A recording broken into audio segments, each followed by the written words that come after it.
It's essentially the ability of the body to go back and forth in switching up its metabolism of fat and carbohydrate, back and forth, back and forth. And as we become less flexible, what happens is we're less able to burn carbohydrate. So we might be good at burning fat and not so good at burning carbs. So then those carbs go straight away into fat. So we do want a little bit of an alkaline urine for the release of certain biotransformed metabolites. So what foods do that? Usually a lot of the green leafy vegetables do that. And I had a number of people do this, and what they found was that the pH would go up, which speaks to we have to continually be connected to eating good foods. In traditional medicine, we know that bitters help us with detoxification. They help us to quell inflammatory pathways. And the more recent science is that we have these taste receptors for bitter all over our bodies. So it's almost like we can taste bitter on the tongue, but we can also taste it in the gut. We have those same taste receptors in our gut.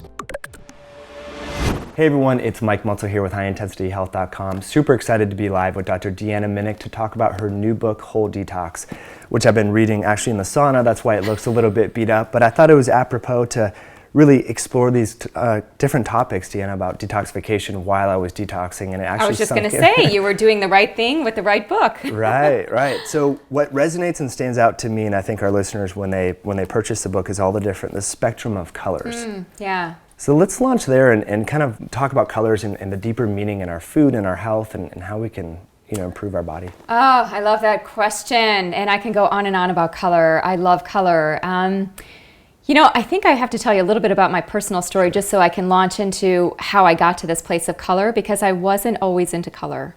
So when I was really young, I had a very health conscious mom, and she really got into food and faith in her own way. So everything was Richard Simmons, Adele Davis. I grew up in the 1970s, so it was very health nut-like. Right. Yeah. Which now looking back, I was thinking, wow, how cutting edge, how leading she was and a pioneer. So I had a lot of resistance to what she was doing with her food and faith. And so I really pushed back, and as a result, I had a lot of emotional eating issues because I grew up with all this very strict talk about food and what we could and couldn't have. So lots of problems and issues with my relationship with food. And eventually I went down this path of looking into other things. I had to start looking at other things because I wasn't drawn to the whole thing with food. It was kind of like this polarized issue. So I started getting into colors. I started painting wildly. And I remember I was in college and I would paint these paintings, and I have no artistic training whatsoever. I have no painting skills, I'm not trained in the art. I just was drawn to color, and I started seeing people as color. So I might meet somebody and I would think of them as, oh wow, that's kind of like a warming color person. They would look good in these colors, and color just infused my life. Yeah. So just doing all these pieces of art, making art, painting, and exploring it in that way, I then started to look into the science of color and started to see that there was a correlation. So everything I do now has color attached, whether it's looking at phytonutrients that are colorful, these pigments in food, or it's looking at the colors that we wear. I think that that's also really relevant, or the colors in our living environment, our living space. Colors have a physiological and a psychological impact, which is why I bring that into Whole Detox. I love it. I mean, this room is very energizing, just speaking of the colors, and our listeners can see the couch is really red, and I love that. So is that why a standard American diet is so problematic when we think, because it really lacks color if we think about white bread and processed foods and stuff like that? Is that part of the reason that? Yeah, well, I do. I think that is part of the reason. There was a study done some time ago looking at, I think it was 1,500 people, and they surveyed them on which colors they're getting in their food. And 8 out of 10 people had what they called a phytonutrient gap, meaning that 80% of people are not getting the full array of different colors, which means that they're really missing out. Because each of those colors in food correlate to certain parts of the body, certain functions. And so if we're not getting a certain color, we may be missing out on a certain organ system. We may be just shortchanging ourselves there. So yeah, I mean, I think that the colors of food are key in terms of being very attentive. So let me just ask you a question, because I'm curious if you know the answer to this. So in that survey, well, which color do you think people had 2 too few of in their diet. Which color was the one that was most efficient? I'm just going to guess probably purple or blue, but I have no idea. You got it, definitely. It was blue-purple. 88% of people had too short of the blue-purple color in their diets. Wow, that's pretty interesting because you have to eat kale or blueberries, and people think that that's gross, maybe, or it's unavailable. So let's take a deep dive into color. You know, like you highlighted a story in your book here about a patient who was having fertility issues, and you recommended she eat a lot more carotenoids, and that helped with fertility, and that was really fascinating. So for people that are suffering from various condition-specific things, you have a great quiz where we can direct people to, but share with us some high hit rate colors and conditions that they may be helped by eating more colorful foods. Yeah. Oh, I like that. Well, yeah, let's start with orange, since you mentioned it. So if you look at orange, it correlates to beta-carotene, which is, of course, one of the main carotenoids that we find in things like carrots or papaya or mangoes. I even did my master's thesis on carotenoids, so I know a lot about these hundreds of different compounds that are in plant foods. So what we see with beta-carotene is that it plays a role in ovulation for women. So we need vitamin A, which beta-carotene is the precursor to. And even if we look at the follicle as it's maturing in the ovary, you know when it gets to that place called corpus luteum, yellow body? It's yellow because of the retinol beta-carotene connection. Wow. And then it becomes corpus albicans once it's fully developed. So it's part of the whole process. And if you look at some of the earlier studies, like they have studies with cows looking at increasing fertility, they would correlate progesterone levels with beta-carotene levels in the body. There seemed to be a correlation there between the two. So we find a lot of that data in animals, and it just makes sense in people. But maybe that's not the full picture for everybody. For fertility, infertility, those two things are very multifaceted. Right. But I think that color in general, orange in this case, could help. And also for men, sperm quality and production can be influenced by beta-carotene or just carotenoid levels overall in the body. Because in general, these are antioxidants, which are really protective. Yeah. So in addition to carrots, what would you recommend if someone wanted variety there for carotenoids? So if you think of autumn, when trees turn color, the leaves turn color, right? They go from green, then they kind of, the green breaks down into some of the other colors that are at the bottom under that green color. You have red and yellow and orange. So even green foods have these carotenoids. They have those colors lurking within. So things like kale, things like tomatoes. I once did just an assessment looking at the USDA database just to see which foods have the highest level of carotenoids, and it was dehydrated carrots. So carrots really do come to the top. Yeah. Kale was up there, spinach was up there, tomatoes were up there. Basically, all plant foods are going to have some level of carotenoids. And one thing that I want to mention for your listeners too is that we need fat. We need fat to help with the absorption of those carotenoids, and we also need fat to help with fertility. It's so key. Having these omega-3 fats, which help with the flow and fluidity of the different things that are being transported within the body. So, and they also help to reduce inflammation, of course. Yeah. So there's a bigger picture there with fertility, but I do think that orange in general, there's something about it. Even in the animal kingdom, guppies, when they're ready to mate, they exhibit this orange color. They become very bright. Similar to the guppies is shrimp. They become even more orange when, it's like there's something about orange in the animal kingdom that connects to fertility. Wow, that's really interesting.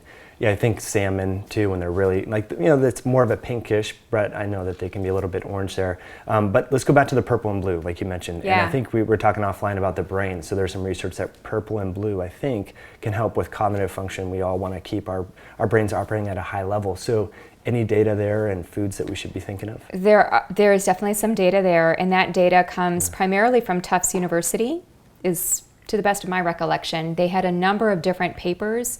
James Joseph's group publishes a lot on things like strawberries, spinach, and blueberries for brain health.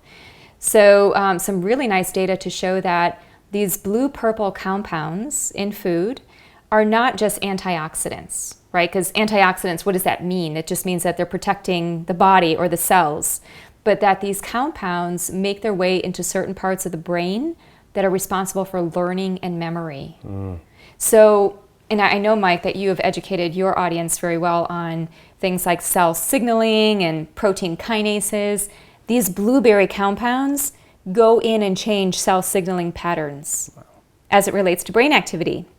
So it's not just a protective thing, there's a functional thing that really ties into that. Fascinating, Deanna. So let's take a deep dive into some of the particular mechanisms that are up, or biochemical pathways that are upregulated here, like, and a big one that Dr. Perlmutter and others talk about, brain-derived neurotrophic factor. Is that one? It is one that is affected by the blueberry compounds. So there is some good research on that. You know, a lot of it is very in vitro and preliminary right now, but if we take the animal studies and start to extrapolate them to humans, what we would need in order to get those effects on learning and memory is just half a cup of blueberries a day. Wow. Which isn't a lot. You know, you can toss those into your smoothie and make sure that you're getting them in some way. And I think that that's even probably better, because then we're making sure that we're getting at the matrix of that fruit and really teasing it apart so that those compounds do get absorbed properly. So yeah, there are a number of different effects in the brain. Cell signaling, BDNF, antioxidant effects. They upregulate certain pathways as it relates to detox, just being protective. So overall, good stuff. Love that. I want to go back to a lot of the things that we're talking about here, but if we don't talk about it now, I think we'll lose track. So you mentioned the smoothie, putting it in there, break it, so we get the whole food. Some people are kind of anti-smoothie because it's like processed and there's no satiety mechanisms, and I think there's a lot of research actually showing that smoothies do have satiety mechanisms, and one of the concepts in your book, you talk about soups. So let's talk about just the act of eating and processing of food. Are smoothies okay? Are soups okay? Why one or the other? You know, I think the basic premise, me being in nutrition for 20 plus years now, what I have found to be really important is variety. So yeah, if you feel like a smoothie one day, I think that's great.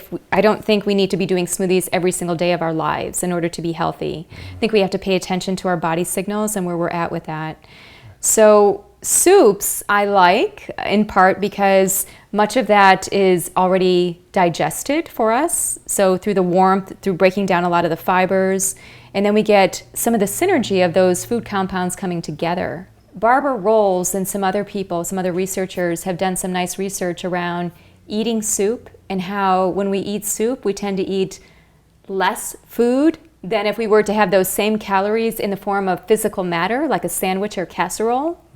So there's something about the satiety of soup and how it gets us to slow down, maybe because it's warm, it's hot, so we actually have to take our time. And so we're signaling the brain in different ways.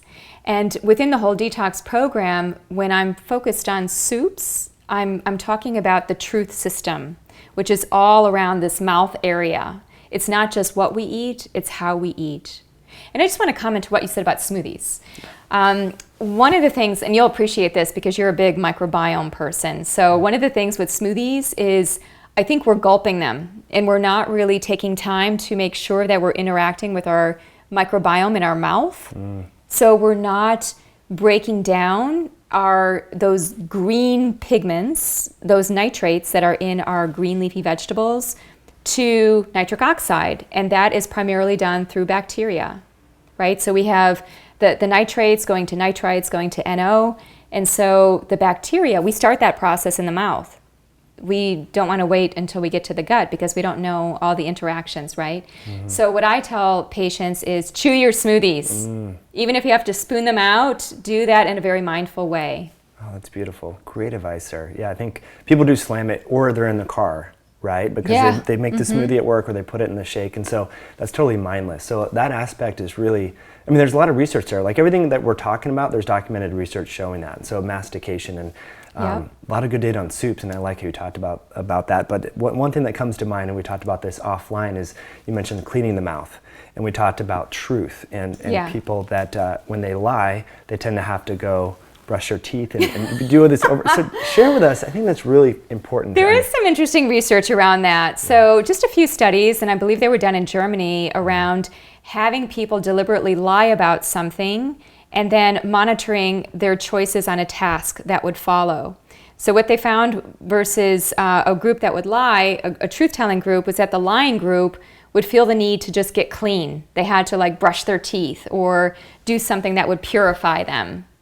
So I think it's an interesting concept, right? You know, we have this mechanism built into spiritual practices, you know, cleansing, purifying. I think for as long as humanity has been in existence, we've always had some kind of cleansing mechanism, because I think it's just part of who we are. You know, people say to me all the time, you know, Deanna, there's nothing to this detox. Our bodies are detoxing all the time. Why do we have to do anything special? But if you look over time at Ayurvedic medicine, traditional Chinese medicine, what were they doing? Clays, panchakarma, saunas. You just did a sauna right before this, right? Right. All these different practices that were all about cleansing. And there were even herbs that were used as cathartics, emetics, you know, trying to get things out of the body. Bloodletting, if we go back that far. So we've always been about cleansing. I think it's just our human nature, whether we're telling lies or we just feel like it's time that we get a reset. It's time that we cleanse and just be renewed. And we have that even with the seasons, right? You know, I think about spring. That's the time of renewal. People usually do spring cleaning. We do those types of things and kind of move us through. I think nature guides us. Yeah, beautiful. That's a great way to put it. So I want to take a deep dive into the spirituality, but let's finish off here with some of the biochemical detoxification aspects. And some of the, you said in your book, you know, and people I think know this, on some level, that our bodies are constantly detoxifying, right? Like our livers right now, and everyone listening, our phase 2 detox enzymes are churning, hopefully, right? But you offer some tips for people that to help upregulate that with the phytonutrients that we've been talking about, but parsley, cilantro, and you talk about, I think about, help me here with some other ones. There was sesame was interesting. Sesame is a great one, especially for people with fatty liver. So what's happening in this day and age is we're getting a lot of metabolic issues, and the liver takes on the brunt of a lot of that. And so the way that the liver takes that on is it becomes fatty, just becomes infiltrated with fat. And then it just doesn't work very well, especially for detox, because that's one of the hubs for detoxification in our bodies. So sesame seed oil. So there's something in sesame, there's a compound called sesamin. So you can get it from the seed, that helps with oxidation of fat in the liver. So I make sure that I bring in sesame as part of the Whole Detox program in the recipes, you know, because I don't think that people get enough sesame. And it's not like we have to inundate ourselves, but just bringing that in. Some other things that help would be teas, pomegranates, all the different greens, bitters. You like bitters. And bitters are great for really purging the liver of toxins. And just to speak to what you said about, you know, hopefully we're all just sitting here with our phase 2 process happening in our livers. It's variable. You know, certain things are going to turn on phase 2, which is part of the process of detoxification that occurs in the liver and also in other parts of the body. But not for everybody. It's not going to be as efficient. So if we're stressed, we have a fatty liver, and many people do these days. We've got lots of buildup, lots of stagnation in various ways. I even think of emotional stagnation. Probably we're not working as well. Wow. So, you know, this is the age of personalized nutrition, personalized genomics, and detox is one of those areas that I see a great synergy between genomics and nutrition. Yeah. So I think that, you know, when people come at us and say, well, there's no reason to detox, I think that really the more sophisticated response back is, but we're all so different. We have individual biochemistry, different functioning of enzymes depending on what we're doing, what we're eating, how we're living, how we're stressed. We can't imagine that we're always just operating like that. We're going to have this. Oh, that is so powerful. It's kind of, but also we know a lot about the detoxification genomics too. Yeah, we right? do. I mean, because of pharmacology, so we can easily test for that and have a really good snapshot into, you know, what our susceptibilities and strengths would be, which is pretty interesting. So you mentioned bitters. I would love to take a deep dive into that, because that feeds into this whole equation of affecting cellular expression, genomics and so forth, but also satiety, and we can get into the microbiome. But give us your overview and kind of big picture snapshot on bitters. Well, let me just relay a little story before we dive into that science. I was in Nepal traveling probably about 10 years ago now, and one of the things that I noticed when I was eating in the different restaurants was that instead of just having a big chunk of something, we had these little bowls of the different sauces and the food. So there was it was almost like an artist's palette We had all these little cups, and they all had different flavors, like a chutney, which was kind of sweet, and then there was something that was kind of sour, something that was kind of bitter. And so it was great because it really opened up my nutritional vision to just feeling satisfied after those meals. I felt like, oh, I'm not craving anything sweet. I'm not craving anything savory. So, and I think that we've lost that in our culture. We've gravitated towards things that are fat, salty, and sweet, and we haven't gone with the complexity, the whole picture. So with bitters, I think we're starting to see a resurgence of people getting more into bitters, and it's because, in part, I hope, of the science of what we know about bitters. In traditional medicine, we know that bitters help us with detoxification. They help us to quell inflammatory pathways. And the more recent science, if we look at what's been going on more in your terrain, which is metabolism in the gut, is that we have these taste receptors for bitter all over our bodies. So it's almost like we can taste bitter on the tongue, but we can also taste it in the gut. We have those same taste receptors in our guts. So then you can ask, what are we doing tasting in our guts? How did that happen? Well, these receptors, and there are like 25 different varieties of them, and we can have genetic variability in them.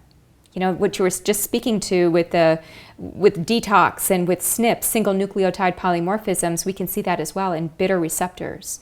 So not all of us are going to taste and respond to bitters in the same way. If I think of children, they tend to be really sensitive. You probably know this with your daughter, right? How kids are just going to be like, black, that's bad. You know, I don't want to eat any more of that. And that's part of the reason why they don't like vegetables. You know, that their taste buds are so sensitized that they can't tolerate so much. So what we know about the literature now, based on these bitter receptors, which are in our guts, in our reproductive tract, in our airway tract, and even in our brain. I find that that's really fascinating. And I don't think we know enough about that. That when we are super tasting bitter, so let's just say I'm a super taster and you don't taste bitter very much, that can connect to our metabolism. Super tasters tend to have lower body weight, lower fat mass, and just in general be more metabolically flexible versus people that aren't tasters of bitter. So there are different ways to test that out. Like, you know, there are these strips, you can even buy them from Amazon, where you can test out your bitter capacity, but most people know, you know if you're really a sensitive bitter taster or not. Yeah. So for you, dandelion greens would be a no-no? Like that would be too powerful for you? Is that what we're saying? A super taster? Super taster would find dandelion greens very bitter. It would be hard to have those dandelion greens. I see. Another bitter would be even green tea. For some people, that's really bitter, especially if it steeps too long. Then you have all those catechins that are released, and those are considered to be bitter. Soy isoflavones, soy products, there are certain components that are thought to be bitter. You think of beer. Hops from beer is considered to also be part of the bitter family. So in your book you mentioned microgreens. Is that because everyone is so unique, but you want people to have some bitters, but not everyone's going to enjoy them, so just sprinkle them through that? I mean, is that sort of why you mentioned microgreens? Or? Well, when people go through Whole Detox, especially in the first 7 to 10 days, what I've noticed is that taste perception changes. So things become more sweet, more bitter, more sour. It's almost like everything is amped up. So what I would say is just be in tune with your body in terms of where you need to be. Get a variety of different tastes, because chances are you're going to be changing those receptors in different ways. Wow. That's pretty fascinating stuff. Now, a little while back, you talked about metabolic flexibility, and I think that's important to discuss now because ketosis and high-fat diets are pretty popular, and we have so much of our population is insulin-resistant and pre-diabetic, and they're metabolically inflexible. Yeah. So what's the importance of being metabolically flexible? Well, first let's define the term, right? Because I know I like the sound of it, but I'm not sure if, scientists have one version of what they refer to it as well as clinicians. So the way that I know metabolic flexibility is it's essentially the ability of the body to go back and forth in switching up its metabolism of fat and carbohydrate, back and forth, back and forth. And as we become less flexible, what happens is we're less able to burn carbohydrate. So we might be good at burning fat and not so good at burning carbs. So then those carbs go straight away into fat. So then we start getting fatty infiltration of liver and muscle, and those are the insulin-sensitive tissues. So we want to be flexible. One of the things that I learned from writing Whole Detox was the key to successful aging and really being vital is being fluid and flexible. And so I think about that in the three major body systems. I think about that in the brain with neuronal plasticity, and I know that you've heard that term. So being neuronally wired where things are just moving quickly, which is why we like omega-3s. Then I think of the heart. I think of heart rate variability. We want increased variability. We want to be able to respond to a situation very quickly, right? And have that autonomic nervous system balance in so doing. And then in the gut, it's metabolic flexibility. It's that sense of flow and having that sense of knowing when to switch our metabolic pathways.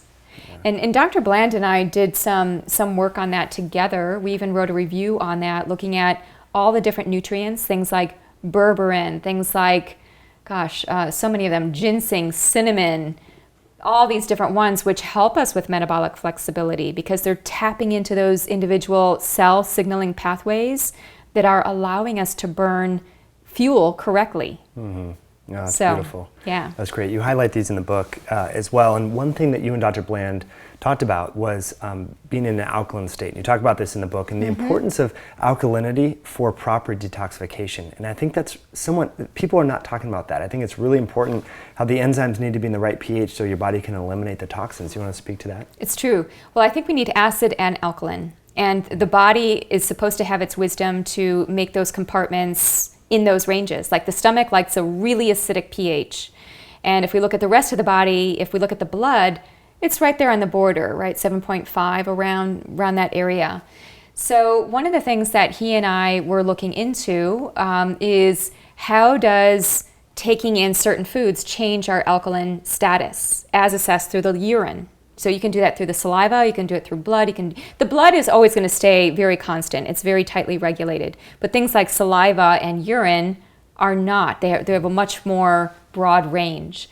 So one of the things that I remember is when I was working with this concept and exploring it more, because there's not a lot of science.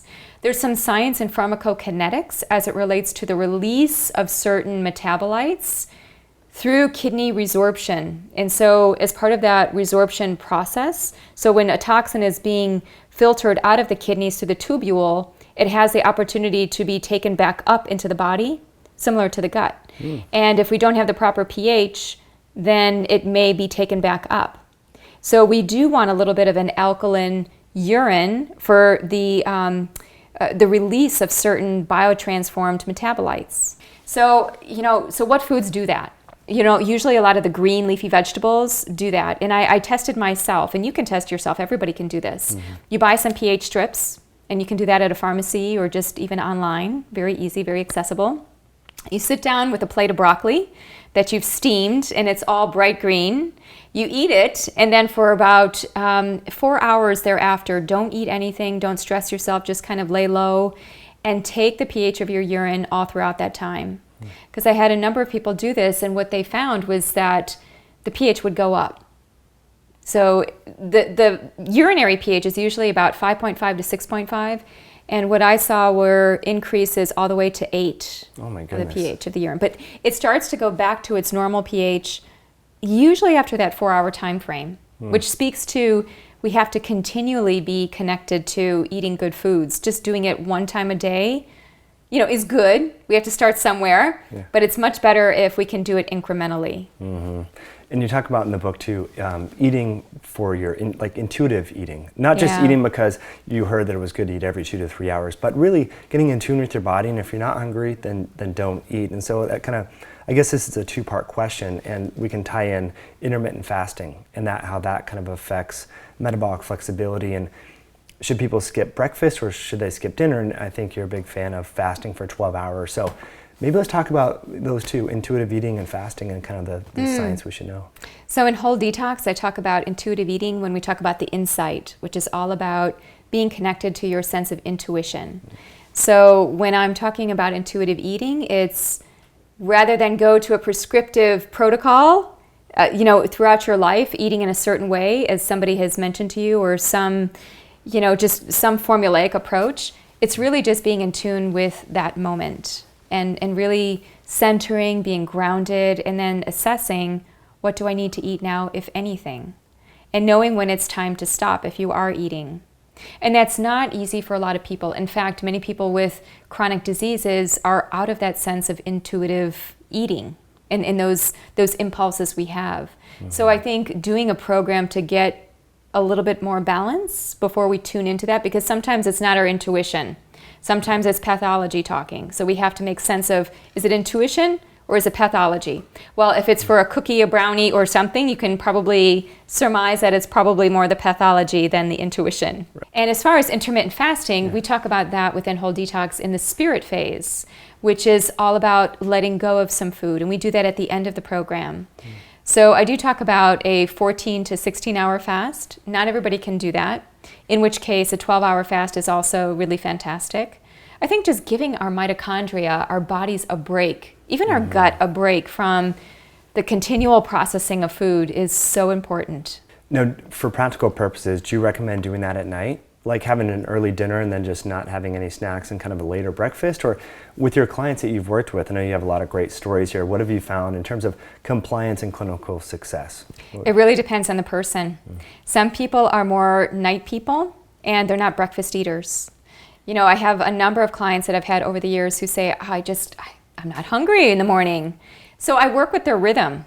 And sometimes that rhythm will change, where now they start changing their metabolism, their metabolic pathways through the intermittent fasting, and they start re-regulating. So I think it's very different for everybody. But I would say, just as a general rule of thumb, I think it's good for people to work with practitioners on this kind of stuff, because if they do have a chronic disease like type 2 diabetes or cardiovascular disease, you just have to be pretty much in tune with what's happening in the body, right? So you don't want to go on anything that's extreme. But a little bit of, even for myself personally, what I try to do is a couple of days a week. I don't do it every day, but a couple of days a week, just do that 14-hour fast. So yes, having my last meal at 7 and then not eating again until 9 in the morning, which isn't too difficult to do. Yeah. Yeah.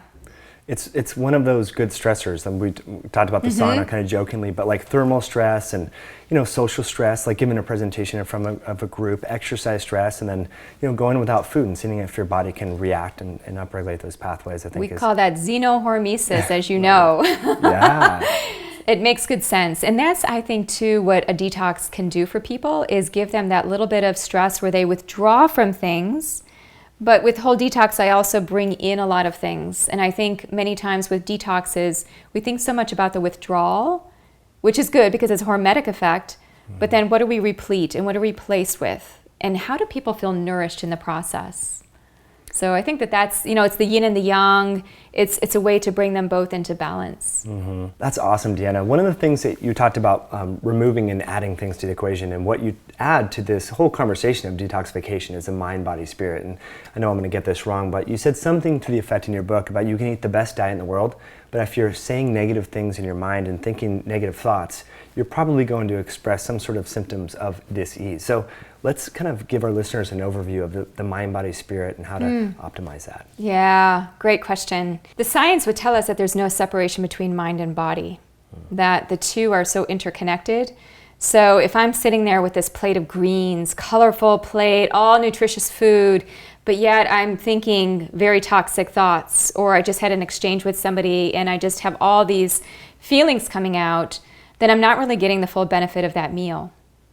Or if I'm eating a plate of junk and I have great thoughts, it's just not a complete picture, right? So body and mind really need to operate as one. And I think that that's where we see the most synergy and the best healing potential. So what can people do, right? Because it's not easy just to wipe your mind clean of all those toxic thoughts, but you have to start somewhere. So within Whole Detox, one of the things that I do is I do focus on limiting thoughts.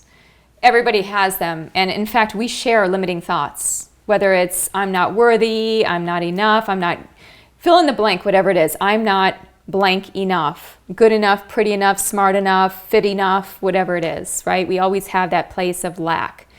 And then from there, trying to figure out what can we fill that with? What is an affirmation? What is a visualization? What is something to bring us into that place of feeling alive, feeling like we are complete? So I think that this one is something that, it's a lifelong process. It's nothing that we completely erase. I know that when I was doing a lot of work for myself on affirmations, and again, everything that I talk about in Whole Detox, it's really from my own personal journey. So the emotional issues I had and how I worked with affirmations, I would have them all over the house on sticky notes. I had them on the steering wheel of my car. I had one that said joy, because I was just feeling so much road rage and just, I was commuting and I just wasn't having fun on the road. So, I was placing these words everywhere to try to reprogram my subconscious. Because most of our actions are from our subconscious. They're not even from our conscious mind. And it takes work to get into that space and to start changing it. Yeah, it's so much easier to go to the gym or take a pill or go to the grocery store and buy health food. And so that's what I love, this conversation that you're kind of evolving and pushing the paradigm forward about detoxification, this whole spectrum of health. It starts with the mind too.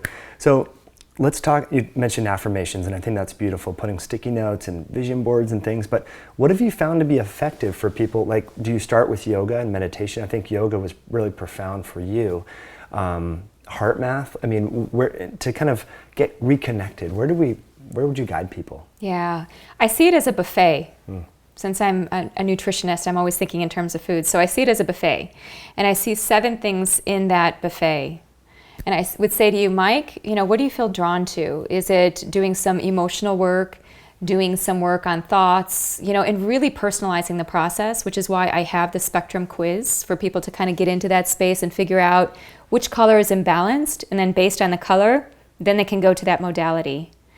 So I think it just depends. For me, it was art and yoga, but for somebody else, that would not be their path. So they have to find, just which of these 7 areas can they start with. And for some people, it's as simple as a 5-minute period of silence.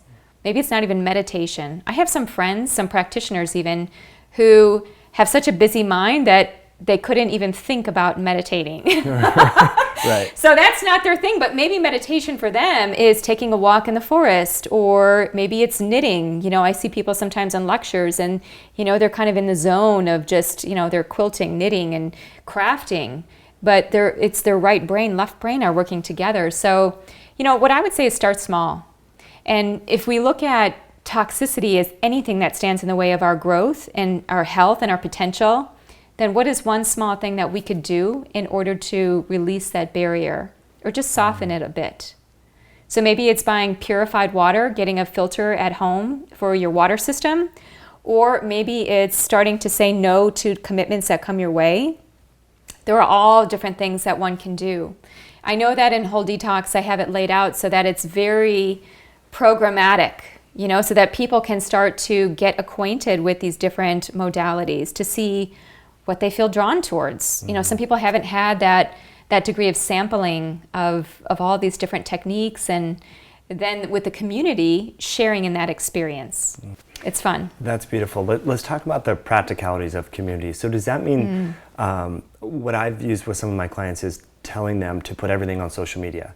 So when you start eating healthy food or exercising, put it out there, and so that you attract people, but also you make the private public, and so it has some accountability factor. But when you speak about community, what are some practical ways that people can increase community in their life? Yeah.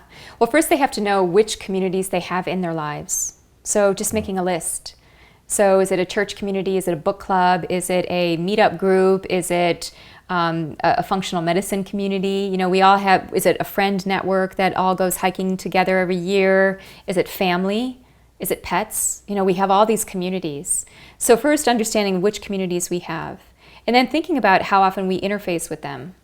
Do I need to increase my frequency of my visits, or do I feel nourished when I see that person? And really starting to figure out where we have those nourishing communities and where we have unsupportive communities. So there's that term sociogenomics, right? So socio meaning society or social networks influencing our genome. And I think it really is powerful to really look very carefully at who we are connected to, even on social media.